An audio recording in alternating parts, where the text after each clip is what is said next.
Alright, good day everyone sa mga kaibigan, mga followers and non-followers, at sa mga subscribers at hindi pa nakasubscribe, please subscribe to my channel.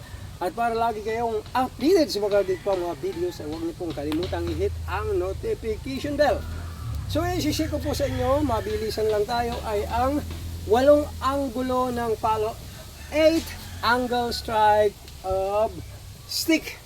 Okay, ito ang tinatawag na asterisk. This is what I call the asterisk strike. Okay, so pakita ko mula dito from position and then fighting position. Say from here, okay, 1, okay, 2, 3, then 4, okay, 5, 6, 7, right? Reverse,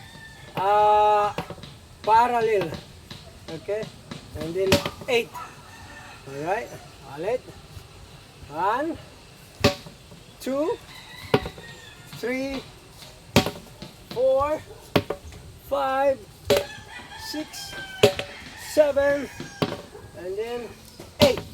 Okay, so ngayon, paano nyo gagawin ito na mas mabilis nyo siyang matatandaan, okay? So kahit beginner kayo, matututo kayo dito, basta bukas lamang yung inyong mga isip, okay? Basta interesado kayo, alright? Ganito lang siya, okay? Mula dito, fighting position, 1, 1, 2, okay? 1, 2, 3, okay? 1, 2, 3, 4. Okay? 1 to 5. 1, 2, 3, 4, 5. Okay? And then 1 to 6. 1, 2, 3, 4, 5, 6. Okay? And then 1 to 7. 1, 2, 3, 4, 5, 6, 7. Isa na lang. 1 to 8. 1, 2, 3, 4, 5, 6, 7, 8. Okay? So ganun lang siya. Pero nakakahingal yung pagtuloy-tuloy. Ngayon, gagawin ulit natin. Okay. So mula dito, stationary lang muna. Okay. Wala muna masyadong galawan. Dito ako banda. Para mas makita. Okay. 1, 1, 2. Okay, 1, 2, 3. 1 to 4. 1 to 5. 1 to 6. Okay. 1 to 7. 1 to 8.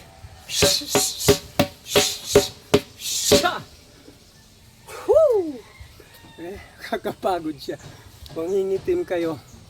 Ang inyong mga labi, kung halimbawa katulad na kayo sa edad ko. Alright. Anong pa man? Ensayo-ensayo lang tayo. Alright? At itutuloy nyo lang. Okay? Kung baguhan kayo, huwag muna kayo magpupokus dun sa bilis. Ayaw yung sa lakas at bilis.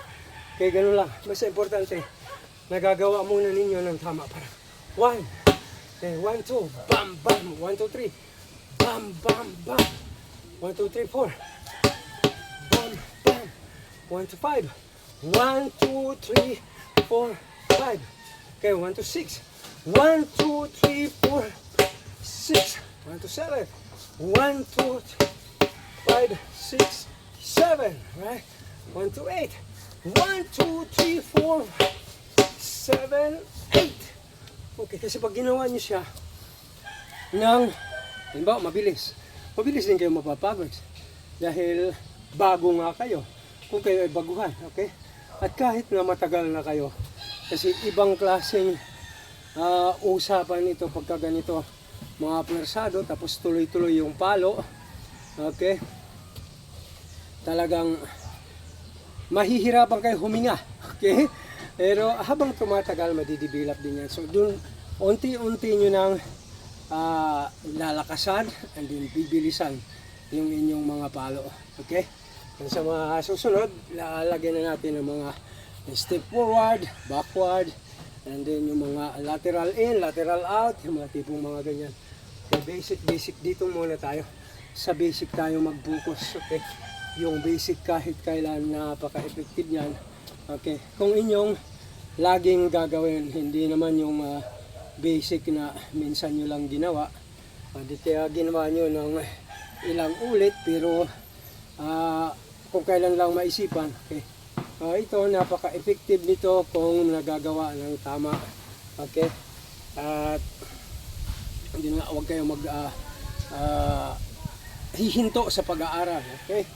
Sa pagsasanay. Dahil ibang-iba talaga yung nagpapatuloy, okay? Ng pag-aaral, lalo na sa panahon ngayon. Sobra ang martial arts ay ibang-iba na. 20 years ago, 15 years ago, 10 years ago, ibang-iba na ang martial arts. Okay? Kaya abangan nyo rin yung aking libro, hindi pa tapos, okay?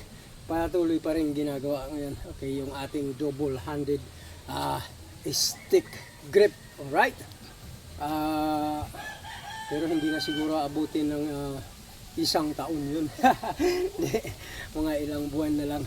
Hasta trinatrabaho siya ngayon ng maganda para magawa agad. Napakaganda ng mga striking na yun. Marami kayong matututunan doon kapag natapos yun. Okay, o ganun lang muna, pero pansamantala doon muna tayo sa 8 angle angle strike ng palo. Alright, bam bam bam bam bam, ganun lang siya. Alright, hanggang sa muli po, maraming salamat. Okay, pugay!